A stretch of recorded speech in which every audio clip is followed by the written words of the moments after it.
Miami. Wow.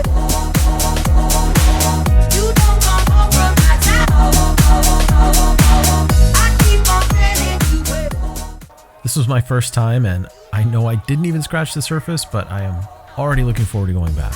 It might seem a little silly that I've never been to Miami before, since I've been living in Orlando since about 2018, but really, Miami to Orlando is an awkward distance. It's too far to drive for a day trip, but it's also always seems silly to try to fly it because it's not that far, and also round-trip flights for a family of 3 can add up pretty fast, especially if you don't book a few months in advance. Brightline has really changed the game there. Amtrak also goes from Orlando to Miami, but there are only 2 round trips per day on Amtrak, and the trip takes almost 6 hours. Brightline not only cuts that travel time to just over 3 hours, it also runs 16 round trips per day. Also, if you watched our Amtrak trip to Tampa, the experience is just completely different.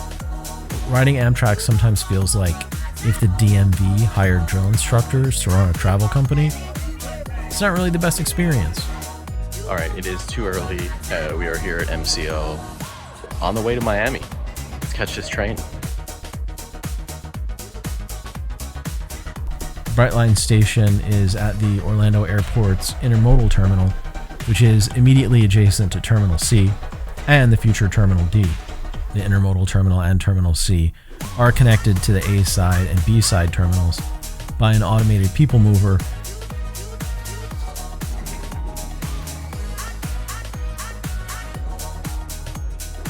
And the train station itself is pretty well signed throughout all of the terminals. It's not hard to find.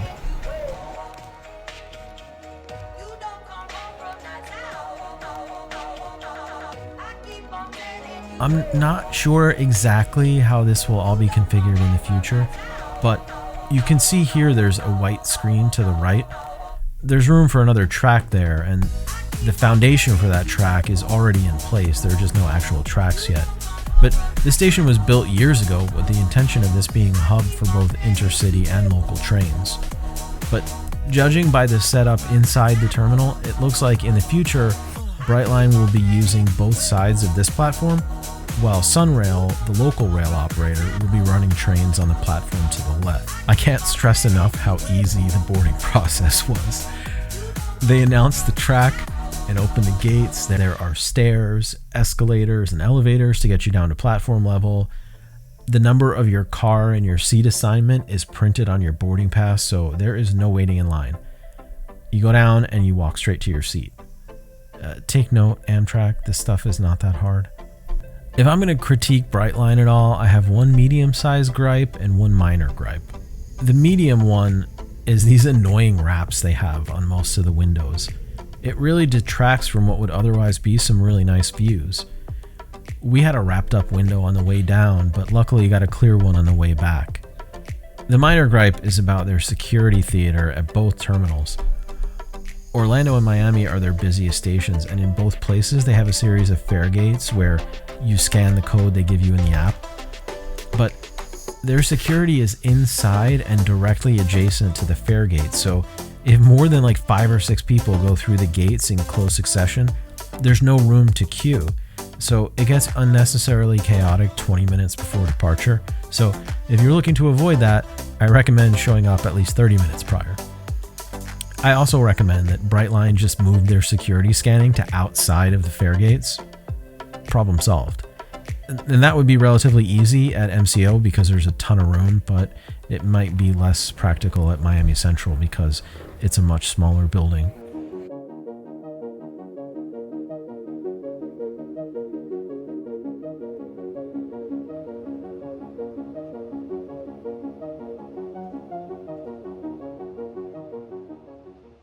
I'll take on this train compared to our Amtrak ride to Tampa? So this train is a lot like fancier, like, you know, like, but it's the seats are less comfortable. Like these are really like hard. Yeah, they definitely are firm. I don't know if I'm uncomfortable yet, but I think for 3 hours it might get uncomfortable. I don't know. We'll see. We'll see how that goes. Yeah, should be okay. What did you think about the station? A lot. The station was still a lot like fancier. I liked it better. Yeah, it's definitely a lot nicer than I don't know, probably any Amtrak station I've been to. All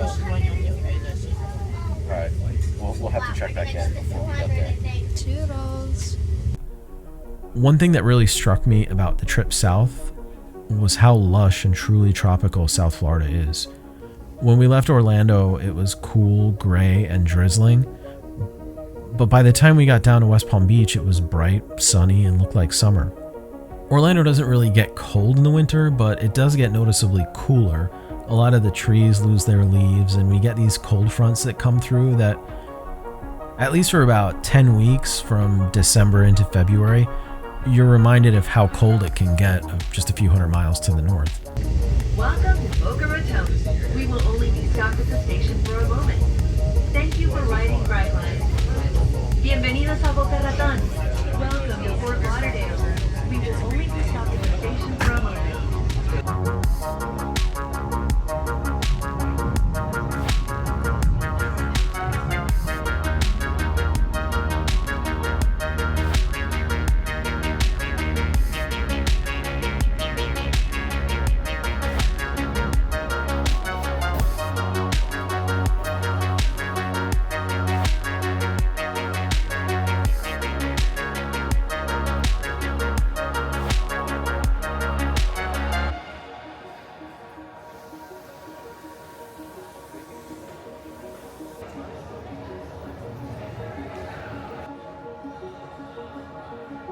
For a trip to Miami, it doesn't get more central than Miami Central. If you need to get a train to the northern suburbs, Tri-Rail's in the same station. If you need to get to the airport or the southern suburbs, you just go upstairs to Metro Rail. If you want to catch a bus to Miami Beach or basically anywhere, you take Metro Rail 1 block south to Government Center. We made it. It's noon and we're all hungry for lunch. Our plan was to hit up Miami Slice, which was rated the 5th best pizza slice in the US. But they don't open until 5 p.m. So yeah, there's my excuse to go back to Miami. But we were very near the talk of the town 11th Street Pizza. Let's go.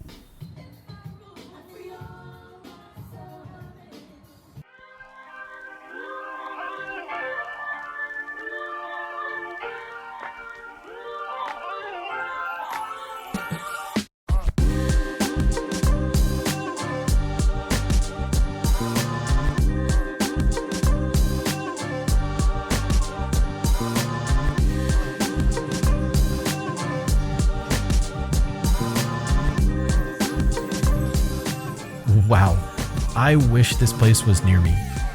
I would be recording this with one of their pies right next to me, right now. Our bellies were full, but we needed to get to our hotel so we could check in and drop off these heavy backpacks.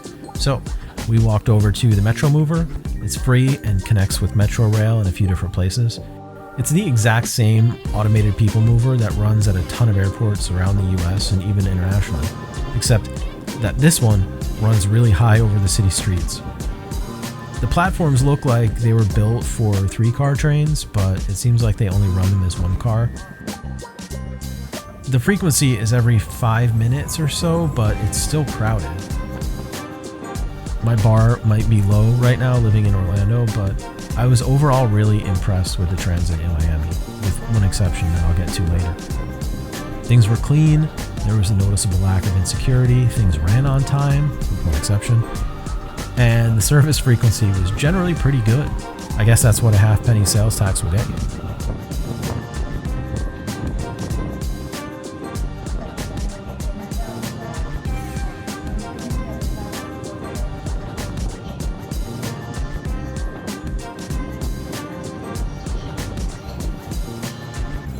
We booked a place just a few blocks from the Coconut Grove station, which is an amazingly convenient station with a Target and Sprouts and cafes and restaurants right outside the fare gates.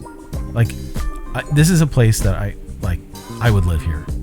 I would definitely live here. If it wasn't so freaking expensive.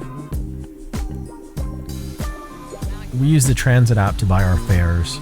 It's like $5.50 for a day pass. You scan the QR code to get on the metro, and you just show it to the driver when you're boarding the bus. So anyway, we made our way over to Metro Rail, which is a seamless connection from the Metro Mover. You literally just go upstairs and you're right there. So we hopped on the Metro Rail to get to our hotel. Plan was to check in, drop our bags off, and head out on the town, only to find out, once we were on the platform at Government Center, that our station, Coconut Grove, was closed for 3 months for renovations. This meant that for every trip, we'd have to go past our stop to Douglas Road and then take a shuttle bus back up to Coconut Grove. It's not that big of a deal, but it definitely added time to what was already a tight itinerary. While the station situation was a little bit of a bummer for us for the weekend, the reason for it is actually pretty cool. Yeah, the station is being renovated, but they're also extending the underline through the station area.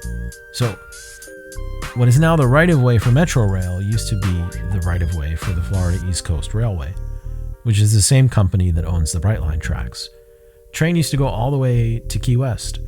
Because the Florida Peninsula is karst, tunnels here are ill-advised, so Metro Rail is entirely elevated. That leaves this 10-mile-long linear space underneath the tracks. This is going to be really cool once finished. So, our trip was almost entirely on Brightline and local transit. We took a total of 3 Uber trips this weekend, and this was 2 of them. From our hotel to Vizcaya Station, and from Vizcaya Station to our hotel, just to avoid spending an extra 20 minutes of travel time in each direction because of the Coconut Grove station closure. The third Uber was on our way to Wynwood because we just missed our bus connection, and because it was Sunday morning, the next bus wasn't for another half hour, and since we had a train to catch, there was really no time for purism. And on that note, for a big city, I was struck by the relative cleanliness of Miami. Like, I noticed it right away. Even the transit, the metro stations were immaculate, and even the buses were pretty clean. It was only at the end of the night, probably after the bus had been in service all day, that I saw a napkin left on a seat and then someone's bag of fast food left under a seat. You can also just tell by people's behavior and little clues around the station, like phones and chairs just left out, that it's low crime and high trust. We're on Metro Rail here, just finished up 11th Street Pizza, and we are headed to our hotel to drop our stuff off before we go back out for some more pizza. 11th Street Pizza, hot take. Better than the last 2 places we went to. Okay, so Fabrica in Tampa. What was the place before that? Oh, Antica in Orlando?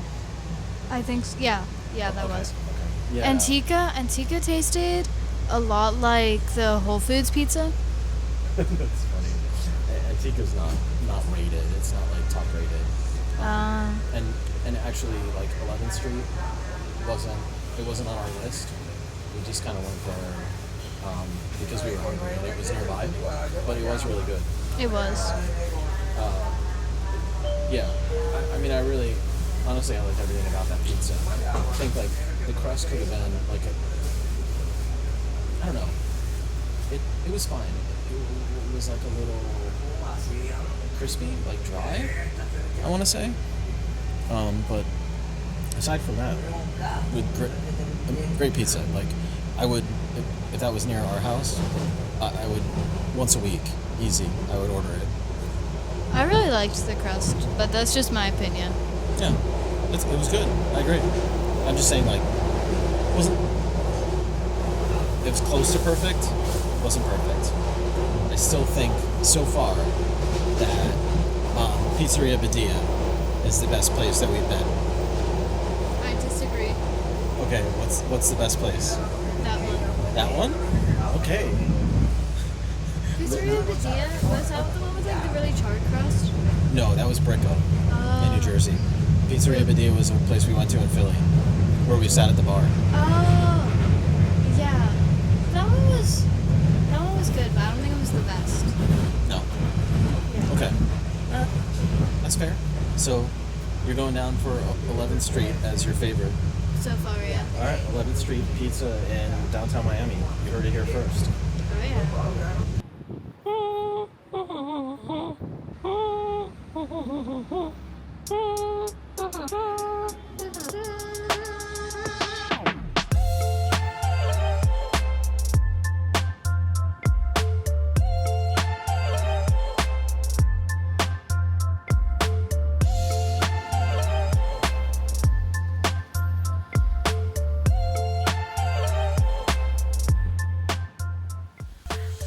I've been to Tampa, San Diego, Denver, Seattle. They're all bigger than Orlando, but they just feel like a slightly bigger version of here. I'm not sure exactly when it happens. I guess at some point north of 4.5 or 5 million people, where cities hit this certain point where that downtown density can be felt far outside of the actual downtown. Like DC has it, Atlanta has it, Philly has it, the Bay Area has it, where it doesn't just feel like a bigger city. There's a vibrancy and vitality that's kind of hard to put your finger on, but it spreads far out of the downtown that makes it feel like something different entirely. That's Miami. We are about to have pizza for the second time today. Going to get La Legenda. Well, I'm going to have pizza. I don't know what you're going to eat. Probably pasta. Pasta sounds good. One of the restaurants, I think the place we're going to tomorrow has risotto on the menu. Yeah, it looked really good. But anyway, more pizza. Oh yeah. La Legenda, let's go. Pizza. Now, here's my one gripe about my transit experience in Miami. It took us 2 hours to get from Vizcaya Station to Espanola Way in Miami Beach. That's a 9-mile trip. 2 hours. And look, I'm not saying it would have been faster in a car. The traffic was horrendous. What I'm saying is that buses shouldn't be stuck in that traffic. There were no bus lanes, no queue jumps, nothing. That's ridiculous. The buses were packed. There is no reason to not have bus-only lanes in downtown Miami.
Okay, so La Legenda hot takes, because it was too loud to do while we were there. So if I'm remembering right, La Legenda is ranked number 9 in the US and number 45 in the world.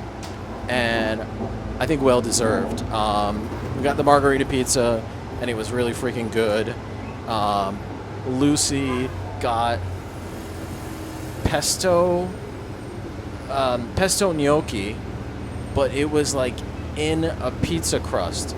So like the pizza crust was the bowl for the pesto gnocchi, and like I couldn't stop eating the crust because it was that good. Yeah, the caprese salad, it was all right. But they put bread out with it. That was really good. Yeah, I should have not eaten that bread because I was so full, like I couldn't finish the pizza, and we didn't even order that much. So I'm glad we didn't, because we ate all of it. In terms of pizza, where I put that number 9, yeah, I think so. It's really hard, because that 11th Street pizza this afternoon was really good. But I mean, just for like the Neapolitan style margarita, I thought the crust at La Legenda was really good. I still think Pizzeria Badia is better, like in all regards. But and I don't know, we really need to go back to Bricco at some point, maybe this summer. But I'm so full of pizza, and right now I cannot imagine eating pizza again tomorrow. But we're gonna do it. Okay, that's it. That was La Legenda. I hope you enjoyed our little adventure to 11th Street Pizza and La Legenda as much as I did. Check back in next month for some more amazing pizza adventures. I'm Jim. This is Pizza Legends. I will see you next time.